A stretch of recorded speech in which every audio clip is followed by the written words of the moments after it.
পরিচালক সৃজিত মুখোপাধ্যায়ের ছবি লহ গৌরাঙ্গের নাম রেতে বিনোদিনী হবেন শুভশ্রী গঙ্গোপাধ্যায়। এই ঘোষণা আগেই হয়েছিল। সৃজিত সাফ জানিয়েছিলেন শুভশ্রীকে বিনোদিনী হিসেবে ভেবেছিলেন 4 বছর আগে।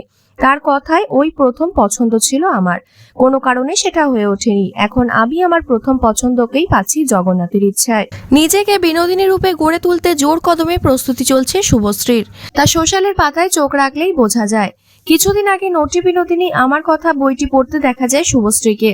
বোঝাই যাচ্ছে বিনোদিনী নিয়ে ইতিমধ্যেই পড়াশোনা শুরু করেছেন অভিনেত্রী। চরিত্রটি নিজের মতো করে গড়ে তুলতে চলছে প্রস্তুতি। শরীরচর্চাতেও জোর দিচ্ছেন তিনি, বদল এনেছেন ডায়েট চার্টেও। এবার সামনে এলো বিনোদিনীর গৌরাঙ্গ রূপের ছবি। শুভশ্রী গঙ্গোপাধ্যায়কে দেখা গেল গৌরাঙ্গ রূপে। চুল কামিয়ে মসৃণ মাথা, দুবাহু তুলে গৌরাঙ্গর বেশে দাঁড়িয়ে আছেন অভিনেত্রী। গেরুয়া বসন, কপালে চন্দনের তিলক। ছবিতে আরো কিছু লুক রয়েছে শুভশ্রীর। নতুন রূপে অভিনেত্রীকে দেখার জন্য উৎসাহিত তার অনুরাগীরা।